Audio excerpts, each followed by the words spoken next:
subscribe.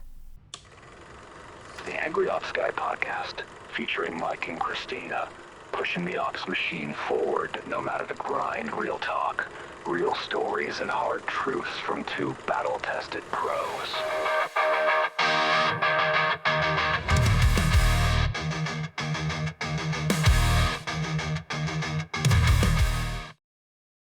Hello, everybody, and welcome to this week's episode of the Angry Ops Guy podcast. I've got my lovely co-host, Christina Pilarski, here. Christina, hey, I haven't seen you in a couple of weeks because we're just getting back from winter shutdown, and we're back. And how much are you enjoying this week in ops?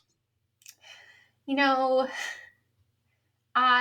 this is the double-edged sword of trying to take a break.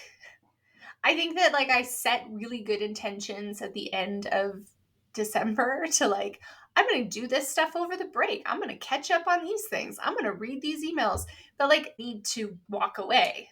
There are times in life you need to walk away. I walked away all break. I did not accomplish much. I mean, I did a few things here and there, but it was nice. It was nice to log out, to not think about it. And, this week I'm paying for it. I'm paying for it dearly, very dearly. So I don't like this week. You? How are you? You worked all break. Didn't you work quite a bit?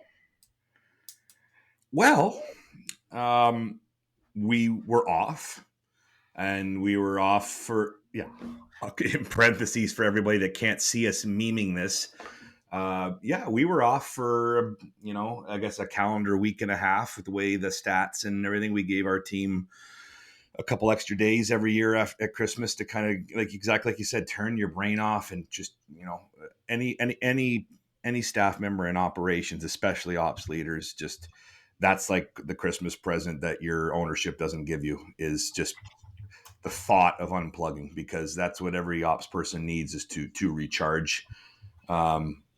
And so, we did that for the team. And this year it didn't go in my favor. So, but, what year does it go in my favor? Because that story I told you on a previous episode about somebody telling me they quit, over Christmas break happened a couple of years ago. And then the year before that, something else happened. And the year before that, something else happened. So, I'm not actually never off, but that's okay. No, it's true. There's always a phone call. There's always something. But can I just start with violence? Yes, please do. Good, because I'm in a ranting mood, which is no surprise if you actually know me. What drives anybody to choose malicious violence with an agency or ops people around the holidays? Is it the Scrooge mentality of bah humbug? Is it I want to shit in your cornflakes to make sure that you don't uncharge? Or is it just a product of our industry? Because I think you would agree, it doesn't matter where you live in the world. That's kind of the 1 week where the world slows down proportionally, right? That doesn't mean I'm not talking like COVID where everything's off, but a lot of business slows down. A lot of people take holidays or whatnot. And, things aren't moving in that. And that's the 1 week of the year that happens. And it would have been nice just to get a Merry Christmas. But instead, I got served a gift, and the gift was being throttled for God knows what reason. So let's go back to saying we don't do open heart surgery. People aren't dying in a moment's notice of a budget not being, this value or that value, a conversion being this and that. And look, we're playing with people's money in the sense of generating business for them, but you're not going to have 100 leads coming in on the week of Christmas. Doesn't work that way. Unless you're in e-commerce, that's another story. But for the traditional lead generation B2C client that majority of our agencies focus on, results aren't coming December 25th, December 31st, January 1st. So can we cool the jets a little bit? My Peter and I talk about two things. One, December in general is always a shit show because your clients are on their own deadlines to take their own vacation. So For us, it's always, we're going to dump absolutely everything on you. And usually that's first half of the month because they're trying to take off earlier than we're going to take off. But there are always a handful of clients, and I can typically tell you which ones they are, that December 20th, December 15th, all of a sudden go, ooh, I don't want to work anymore, and are on their kick to send you 500 emails and go. And, none of them are particularly well crafted because they're now on their own timeline because their wife is breathing down their neck they need to take off for the holidays. I say the second part of that too is, this is me being the optimist, but we'll get back to the pessimistic piece. I think too, going back to my life in corporate, the maybe Scrooge analogy of the boss comes in and you haven't met your whatever it is in December, and shit rolls down the hill, and the agency's at the bottom of the hill, and we know we get shit on the most, and ops is the first line of defense in that shit pile. And so Buddy's boss just rammed him into a corner, or his stakeholders, or his whoever, and now you catch it. And I feel like that comes up end of year, end of quarters, before summer. There just seems to be this rhythm of, when are people going to potentially shit on their agencies? Why does everybody think they want to sign for a project in November and then they choose December 24th as the launch date? Yeah. It's like anybody that's listening to this that's in any type of business development or sales. It's like, hey, ops guy, ops lady, I've got a great opportunity. It's just about to close. It's the third week in November. They're really excited about it starting, and right away you're like, because you just know. It's like, hi, by the time we get this signed, we get them onboarded, we get them to do their homework, we're not having a kickoff meeting until December 10th, and they still think we're launching December 24th, and we told them it was a 3-month timeline to even get the project finalized. Right. And they're like, great, you're going to hit that timeline, right? I'm like, what are you doing on Christmas Eve at 6 p.m.? While I'm sitting here launching a WordPress site for nobody to see when the world shuts down for the next day, because that's the only day that the entire world sits down with their family and actually has a supper. Like, that's true. Well, but the ops guy, the autoresponder means nothing. No. Nothing. No. And I would say even projects starting in December. I had one client in particular, very gung-ho. Okay, yep, sign the agreement. So, our kickoff, it wasn't a website, just a retainer. Kicked off. Here's the invoice. Here's the this. And then, you follow up with them after some unresponse for a few days. And they're like, on second thought, let's start in January, because it's a really busy month and I'm trying to take vacation and I'm actually gone half the month. And you're like, well, sorry, like, you signed an agreement. I've built the capacity. My team is waiting on you for access for this, for that. But I mean, and then, ops guy or gal, we have to be the nice ones. So it's like, of course, I understand. We'll start next month. It's okay. You made a boo-boo. Right? I was going to go a different route than you. That's actually very civil of you in Alberta there. I was going to be like, oh, you want to postpone starting till January? Not a problem. Woo! Because the greatest gift to an ops person is when people either cancel meetings in your day-to-day calendar or they postpone stuff. Or, hey, we're going to put that project on hold for 3 months because we can't get our assets to you. Oh, no problem. But then what happens is ops people realize, like, the immediate reactionary stress is gone for that day, going, okay, that's down the road for a bit. And then all of a sudden 3 months come around and they give you the assets and they're like, hey, great. So we took 3 months to give you the assets, but you'll have this launch by next week, right? I'm like, no, it takes whatever we told you in the timeline in the Gantt chart that you never wanted to look at and I never wanted to build in the first place. That shifts 3 months or 6 months this way. Yeah. I don't lose time because you took my time of your project schedule. But the best part about it is, like, there's so many people that are going to think that's funny, but then they look at you and they don't blink. They go, so we're launching next Friday, right? And that's unacceptable, Mike, because that has to happen. And my CEO is demanding us to be live by next week. And I'm like, well, I'm not the slow one here. I'm waiting for a logo file so I can even understand what I'm building here. It's true. But yeah, December ops sucks. Because again, to your point, right? It's like ops people bend. We don't want to, and we bitch about bending, but we bend because we're the facilitators. We're like, no problem, I can do it. Shout out blood pressure medication that I should take while we're talking. So Christina, please cut in here while I take my meds before my alarm goes off. I just think there's like an interesting, I don't know, like maybe a study needs to be done No. in terms but like why is there this, you know, need or I guess why does everyone say end of year, right? Like I'll do this by Friday, I'll do this by end of day next week. I got into the rhythm of the Yeah. game a while ago where I said stop saying that and pick an arbitrary day that is none of those things and use that. So Brad's going to start getting a I don't know what, like a package here from us for some Royalties for royalties, using his name.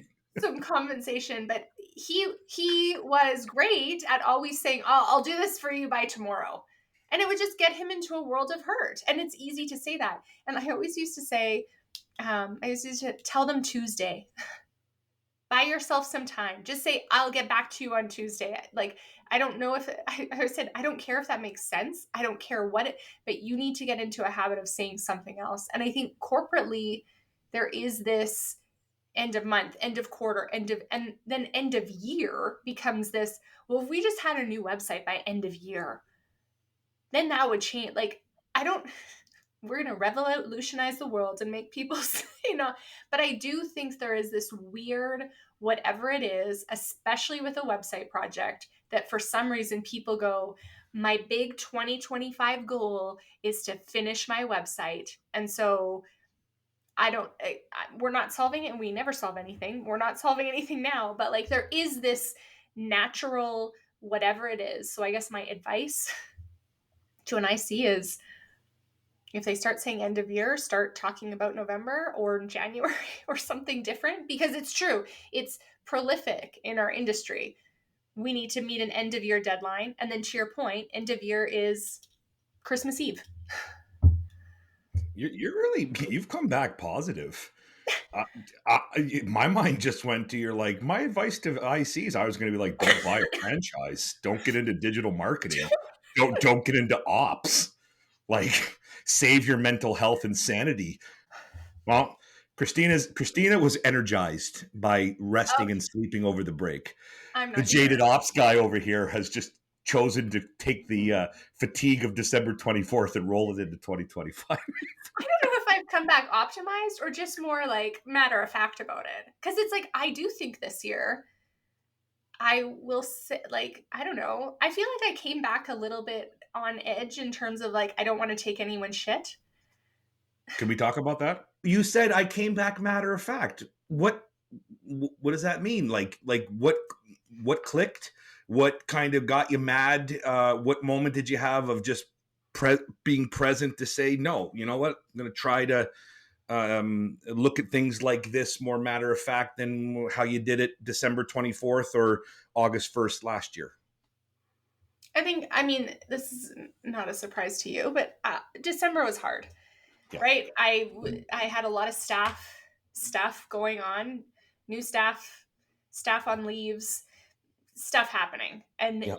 whenever staff depart or arrive, it is a huge, I'm going to say burden, because it is. I'm going to be very honest. It is a burden. It is hard work. It is, I don't think people give themselves enough credit, nor do I think people realize how difficult and time consuming staff management is. I think that is probably the number one unrecognized. I think everyone glamorizes this. I want to be a manager. I want to manage Why would stuff. you ever want to be a manager? And it makes me kind of sick. I'm like pooling vomit in my mouth right now, thinking of the thought of why I said yes to management. But they're like, right? Again, back to the, Right. end of year, right? End of year. Oh, I want to be a manager. That's the next. Well, like a manager means you manage things. And typically in Kindergarten. agencies our size, you also, as you step into management roles, because there are few of them, right? It's not like, a big corporate machine where there's 7 layers of different management. There are a few of them. Typically, it means you need to be people managing too. There are people that, because not everyone can report to the ops person. And managing people, no matter how big the team is or how good or how bad, managing people is exhausting. Yeah. It's the unpredictable. We talked about this in other episodes in different ways, whether it's hiring or firing, but it's exhausting because, like, at least going back to a project, even if the client bumps a project deadline up and makes it unrealistic, you'll find a way to get it done. It's just hours and oil and grease on your hands, roll up your sleeves. Like, we got to go.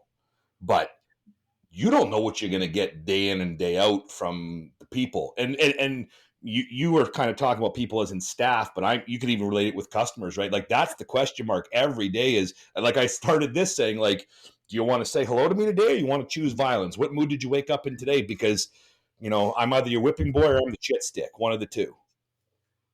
That's like the funny thing. It's like, so, WSI Command X, Mike speaking, and it's like, I'm not happy with you. Good morning. How are you? Like, I'm still human. Like, I didn't mean to upset you today, even though I just got on a minute ago. I've got 400 emails in my inbox and the server's down, but how can I help you? And I can't access my website. It says no internet. No internet means it's not me and the host and the server. It means you need to call Bell or Rogers or AT&T. Oh, okay, thanks. But now my taste is dismantled. And now I have anxiety up to here, and I don't even know why. No, it's true. Everyone has that name in an inbox that immediately produces a tight chest and massive anxiety. Yeah, right? It's called Mike Galtieri, WSI Command X. Literally, it's like, should we role play here and be like, what do we think people say when they see an email from me of all people? I'll start. Boom! Email from Mike. Fuck! Next one. Email from Mike. What a loser. God. So, on this same note, Peter and I did an interesting exercise. Another one? Over drinks. Do you guys ever just sit down and relax and maybe watch a show versus like stimulating each other with like personality and psychology and everything else? Like, what do you guys do on your downtime? We do. We watch a lot of TV. That's good. Tom and Jerry? Me and Christina have figured out that, like, basically we're the same person. We're the same person, but she's far more attractive and I'm way too aggressive and overbearing. So Peter and I, we went through, because we said this exact thing. We said, what if we did a focus group of all of our old staff, like staff that have left us? And obviously we are not doing that. But no, stop. Hold on. What possessed the two of you to think that it would be enjoyable to do a focus group? Alcohol. Oh, okay. First tip of this podcast that has no purpose and intent today is alcohol is necessary to be an ops. This is our Seinfeld episode. This is what it should be called. What are we doing? What are we doing with our lives? The podcast about nothing. So we went through. This is our Seinfeld episode. That is what it is called. So we went through like the list. I obviously, as every ops person does, there's a file of archived employees, and we went through every single one of them. And to your point on role played each one and said, what do we honestly think that this person would say about our environment? Now, the goal at the end of this was about thinking about culture, because I often have ranted on here about culture is really hard. It's hard to help people it's hard to kind of move things forward. So we went around, Brad, again, royalty. So we said, okay, Brad, what do we honestly think he would say about CIPR, about this? And we got really honest. I'm like, Brad would say he was burnt out, that I put too much on his plate, that really didn't resonate for him to take the next level here. He wanted to go into something that was not, blood pressure medication was the next step in his life. Right? What would he say about... Anyways, it was an interesting exercise from the perspective of it can feel I think especially in December and January, coming taking it back around to my December was hard from a people perspective. It is so hard, especially for me in December, because the year prior, I like shut her down. I was like, I am not investing in my staff anymore. Yeah. Fuck this. I hate this. I'm Yeah. rolling it all back. So I didn't want to end this year that same way. And, doing that exercise, for sure. I think there are a few staff that will hate me for the rest of their lives and not understand business decisions and just not meant to be and not a personality fit. But I think in going through that, it made me feel better because I think a big majority of staff would say, you know what? It was not bad. It wasn't me, it was you. The shout out of this conversation is actually Neil Lappy in a Oh no! WSI. Did you just drop Don Juan Lappy into this I did. podcast? Don't make eye contact. But we don't have that privilege. We don't have that privilege, Mike. Can I tell you a funny story just really quickly? Yeah. Don't lose your train of thought. But I love Neil Lappy, and but he calls me respectfully disrespectful. Aw. because he's like the most successful dude in WSI, literally, and I just go at him every minute I can, versus just respecting that he's like Obi-Wan WSI. But He is. I love Neil too. shout out Neil Lappy. We love you, Neil. We love you, Neil. No, we don't. I'm tired of chasing you on the leaderboard, Neil. Neil. Coming to Virginia to burn down your company. Oh my God, Neil. Anyways, Neil shared in the agency roundtable. I wasn't there. Peter was there. So this is secondhand knowledge. It's all hearsay. But he was talking about staff. And I don't know how many years Neil's been around, but he talked about, I think the number was 80. Again, Neil, come join us on this podcast, Neil, and correct me if I'm wrong. But he talked about, okay, I've had 80 different, and one, it made me feel better about numbers. Okay, yeah, you go through people. To find your people, you go through some people. But they had this robust discussion around, okay, when you find the right person, and we've talked about this before, you pour into them, you invest in them, you empower them, you all the things that you need to do as a leader to build your organization.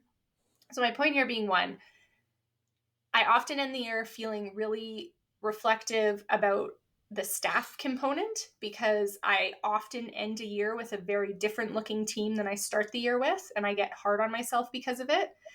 And it's like, nope, that's natural. That's the evolution of business. That is agency life. That is A-okay. And I think, too, it's the reminder to me, too, of, yeah, it is hard. It takes time. People are work, but there is a payoff, right? You find your people, and really there should be a path forward in terms of moving stuff off your plate or empowering the right people or trusting or whatever. And I mean, I feel like that seems very hairy-fairy, but my big words for this year from a staff perspective is empowerment. I did some reflecting. There's probably some people on my team that I could empower a bit more, that I've been a little bit, I don't want to say micromanaging, but maybe a little bit shy about.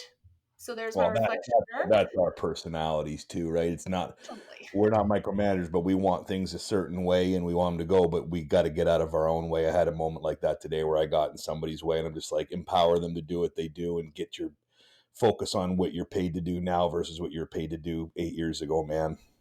Yeah. But like, there's ways, if you want to talk about end of the year and kind of tie it to how to protect the agency, protect your staff, so we're talking and we're joking and we're grumbling about, the ebbs and flows of client pain and project launches and so forth. But first thing I see, whether you're a single or a large team, first thing we did is we start putting a notice in our email signatures. I actually got that from WSI Paid Search, formerly Utopia Ads, now from Jack Border Smith, because he used to put notes in his signature basically saying, I'm traveling, we're not here, whatever. And I was like, what a great way, because how many emails do you and I send a day, right? And it's like, versus sending that one email marketing e-blast saying we're closed from A to C. So we adopted that. We put literally red lettering at the top of the signature before, Mike Galtieri, and it says, uh, you know, uh, we are going to be closed from X to Y. And if you need anything production related for your website, then it needs to be in our hopper or with our project manager by December 8th, December 10th. And usually what I'll do is I'll balance it about 15 days before closure. And that way we can start refuting. Now, again, that allows us to evaluate what comes in. And of course, people send you stuff December 20th, December 17th. They need something and you will accommodate because you do have some room. But somebody says, like, hey, Christina, got this PR opportunity and we need a strategy and to go live and sell it in like 4 days. And but now you have the power back to say, thank you. But our queue's closed because we got to close and purge the queue we have now so that January 2nd, 3rd, whenever the day you open, we can take the work that we have scheduled that we sold in December, the things that are required, and they become the priority once the machine turns back on. So you got to. What I'm trying to say is like the horror stories that we want to bring here to share that are relatable are the mistakes we had by being too accommodating. And being accommodating is something you have to do. But you also have to control your calendar, you have to control your day, and you have to control your queue.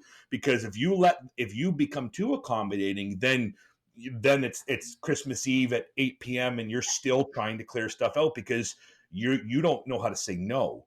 And that's a very hard thing to do, especially when you're trying to grow an agency. Is, when do I say no for the protection of my agency, the protection of my team, or again, going back to the ops queue? Yeah. So I you got like to that put. from you. That was a tip I took from you. Oh, And really? yeah, like the stop date. We are not taking any new project requests or new requests. I forget the language we use, very similar to yours, after this date. Yeah. Things that are ongoing will be ongoing, whatever. But as of, whatever it was, January 6th or 3rd or whatever, then we will start taking new requests. And Um, I'll tell you, when we implemented about 3 years ago, maybe more, it actually really works. yeah. Because it's like I told you so without being rude. It's like I let you know in the best medium I have to be able to talk to you day in and day out, and it's right there in red like a stamp. Yeah. Because again, that's what no client understands. And maybe rightfully so, but they think the queue's always empty, right? It's just like I signed today and you'll be working with me tomorrow. And sorry, it doesn't matter how big your agency is. It's not the way it works. There's always stuff at different stages of the queue. It's very hard for ops managers to try to say, okay, I've got 3 projects launching within the next 2 weeks. I've got 3 more that within a month they'll be launching. And then we got 2 more starting. That's the perfect world to have them all in different stages. But there's always bottlenecks. They're either stuck in the middle, there's too many at the back end, or like you said earlier, the client says, no, we're not ready yet, and we're going to start. And now that pushed the pace and resource allocation off. And then it's like you come back, you're mentally fresh as best as you think you are, saying, okay, new year, new me, let's go back at this. And it's like now everybody says, well, green light, let's go, time to go. And you're just like, whoa. And then you're sitting there going like, did I even get time to recharge? Because now it's like like you and I laugh about. It's like you take a week off and you come back to 2 weeks worth of work within 5 days. And then you're sitting there going like, Chris, I need another week off. And now you can't because now you're knee deep in ops and you got to ride the next 90 days till hopefully it's acceptable to take some time off. Yeah. Yeah. No, I don't even know what to say to that because it's just so true. Like it is an unsolvable problem. I do think like where I would like to get to is enough empowerment of my team to feel like in a week where I'm away that they have what they need to move certain things forward, or to just have the confidence to say, you know what, like the boss lady's away this week. This isn't urgent. Let's talk about it next week or whatever it needs to be. I don't know. There's some sort of system or process somewhere in there, but I haven't found it. No, and let's and to your point, like if you're working in corporate, whatever, and you have a floor of people around you, and like you said earlier, all these different managers, a lot of shit goes through the cracks just because everything's bigger. And it's like people used to say, it's like, you know, in a team dynamic, the bigger it gets in corporate life, um, the more diluted almost the skill set and the ability to hide. In small agency life, let's say of an agency 3 to 9 people, there is no room to hide. No. This goes back to our hiring episode about saying, you know, the evaluation process and the time until assessing, are they a good fit? Should we keep them on, or should we have to let them hire slow, fire quickly? But, you know, when you got 8 people, every person in that 8-person dynamic is wearing 8 hats. It's just the way it is. Yeah. So to your point, it's like, you want to be off, but you're never really off. And now in today's technology world, it's not like you can disappear unless, you know, you go to Siberia where there's no internet connection and it's like minus 65 or something. My point being is, it's like these stupid things, which I'm holding as my cell phone. It's like alert notices 101. So it's like, you can put an autoresponder all you want. They read the autoresponder, they send you a text message. You ignore the text message, they call you. You ignore the call and the voicemail, they find another way to come at you. So it's, you know, we're in an industry and a technology space where the perception is that we're accessible 24/7. And, you know, what I'd like to kind of go to as we start to wind down this episode in the next, you know, handful of minutes is, you mentioned something at the beginning saying like what that time off is, and, you know, coming back, whether you come back anxious or, you know, just the mental health aspect. Like, you know, you said you unplugged, and yeah, okay, I had to get on and handle a few things. That's our roles, and you do what you have to do. But I wasn't on every day. I wasn't catching up on 2 months worth of work. I was sleeping. I slept too much through the time off. Like I was almost disappointed in myself, saying like, why am I sleeping here, there, and there? But when, you know, my wife came home, I said to her, I'm like, I think the reality is my body and brain was just shutting down, saying like, we kind of know this is the time we can rest, and you need this bad. We've been burning the candle for 6 months or 3 months or whatever, as hard as we can. And like, my body literally said, like, you're going to sleep until we're okay. And, so people will hear that and say, oh, I'm so glad you got all that sleep. You must feel amazing. But I came back Monday anxious about work, anxious about my skills, anxious about being in front of people on camera. And I'm sitting there in my own head, like, fuck's the matter with you? Like, you've been off a week and a half. You've taken holidays before, but like, I came back just so unsettled in my flow.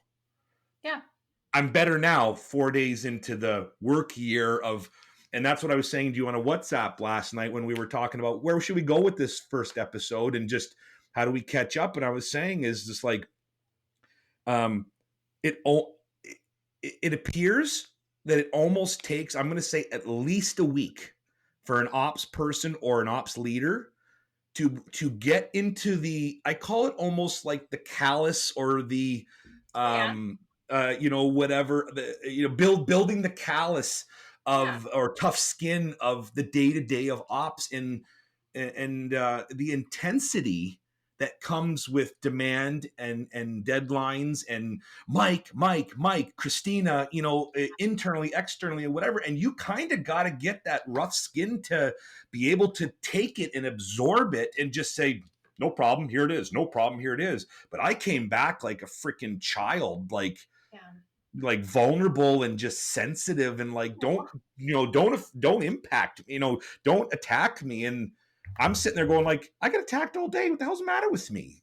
But that's me. That's me. So I'm kind of glad to be back in a weird way, because I need the grind to be sane. Whereas I'm talking here saying I want to be sane by not being online. It's like, what a devil's advocate.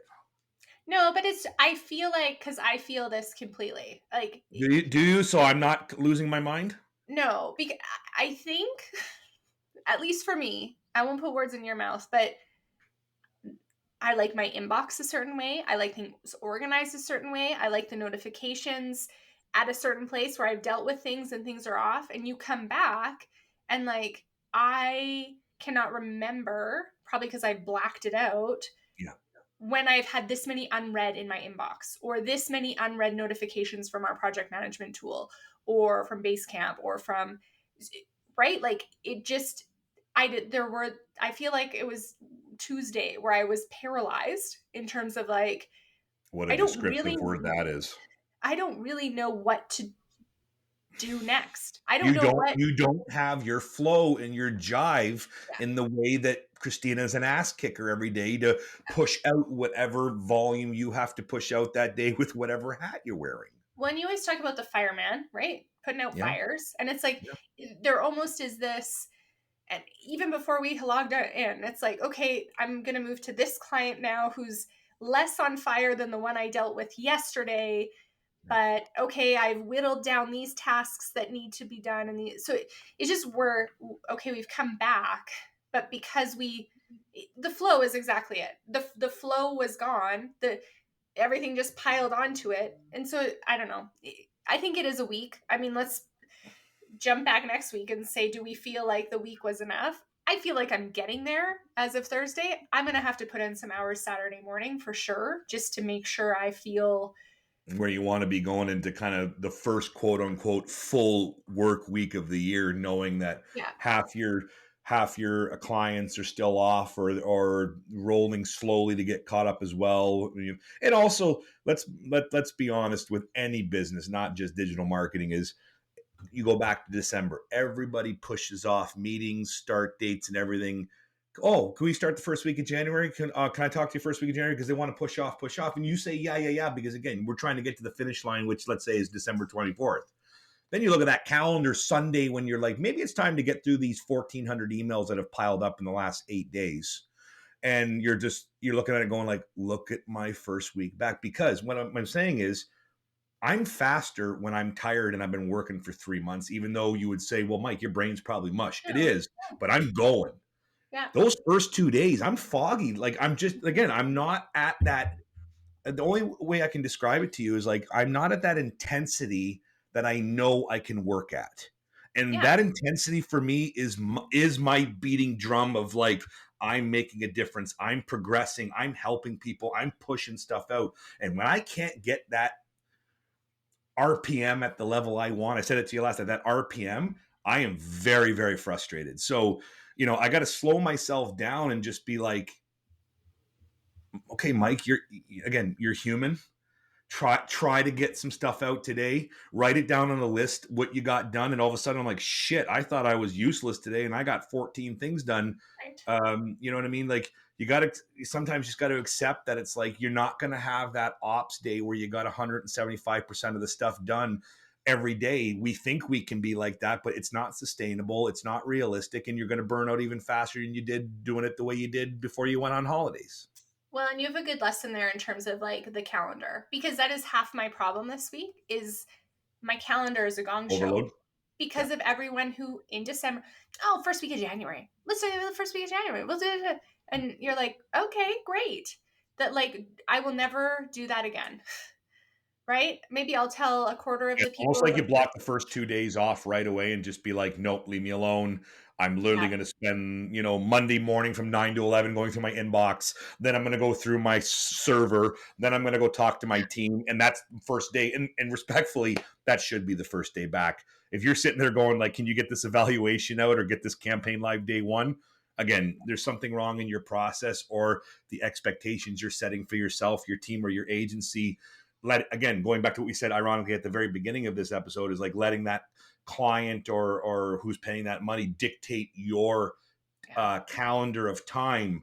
And I think that's a really big lesson. If you want to kind of tie it back to, we always want to give advice just based on our failures and mistakes, is like, control your day. Can I share a funny story there? So I said my onboarding process, and I'm pretty sure I learned this from you. I Close. want royalties.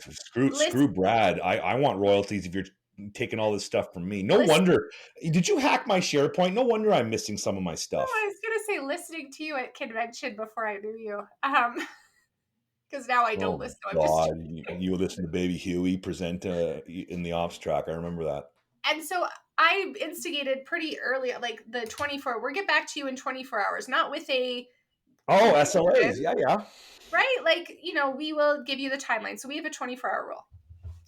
No, so Karen, she had this client that loved the like rapid fire email, right? Here's an email, here's an email, here's an email.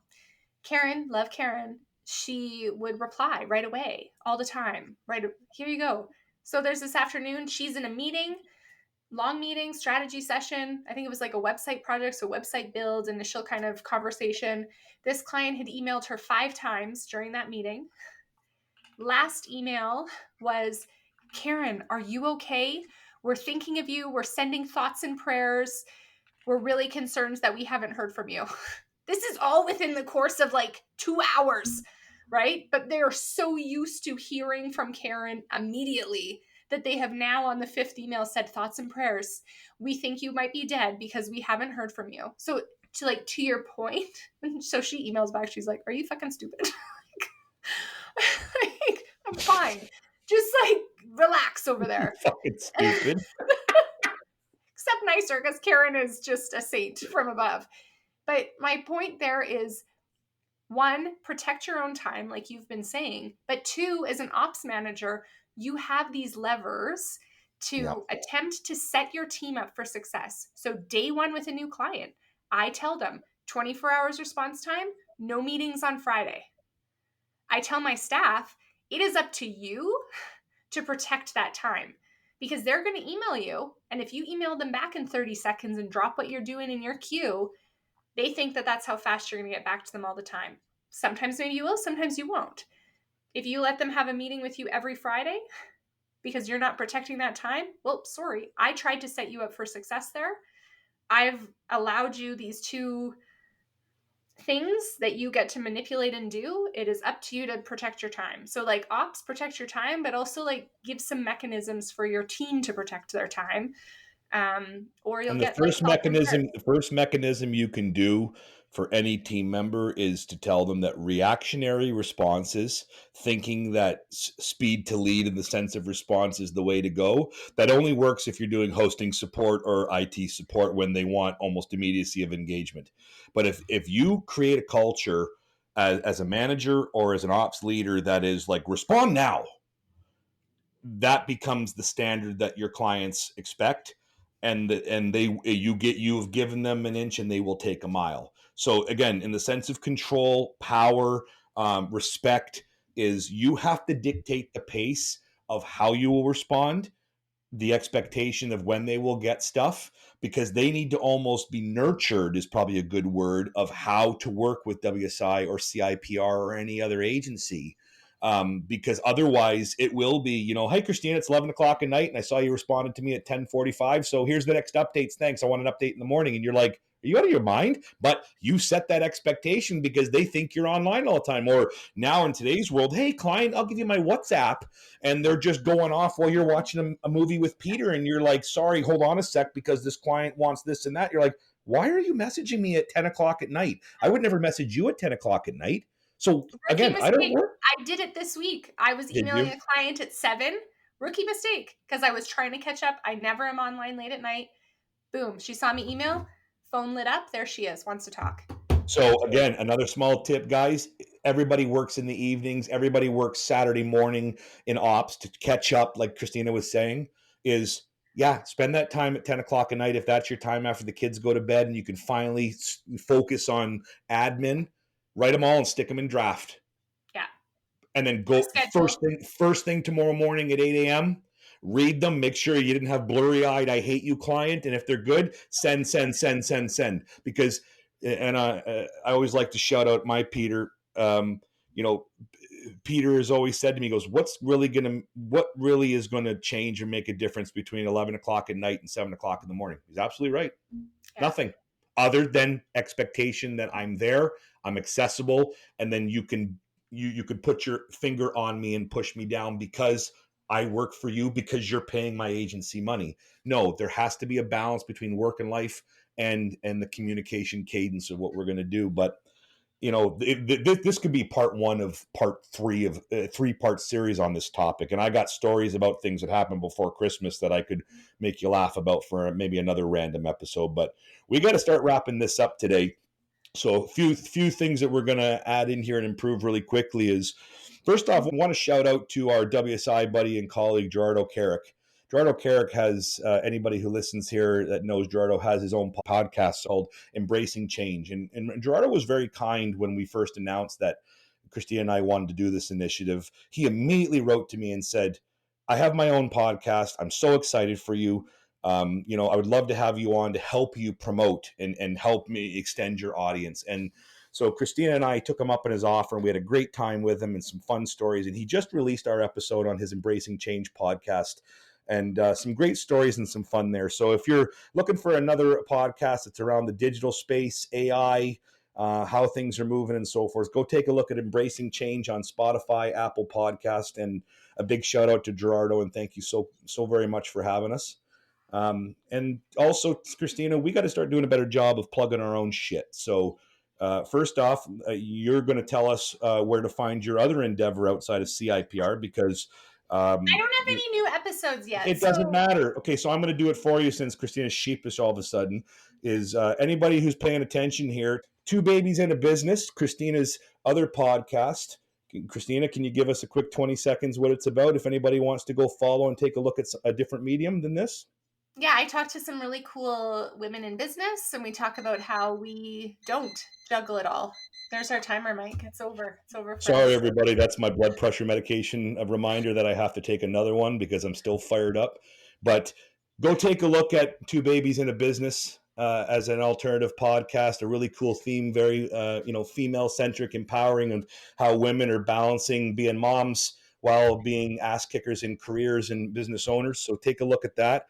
If you're not following us already on Instagram or YouTube, AngryOpsGuy_WSI, follow us for some posts, fun things about music and other episodes that we're dropping. And Christina, I think we'll have something probably else to rant and bitch about next week, eh? Always. And I'm just thinking as we close up here, did we honestly accomplish anything today? This episode, definitely not. All right. Well, talk to you next week. Good luck, buddy. This angry ops guy just needs to unplug.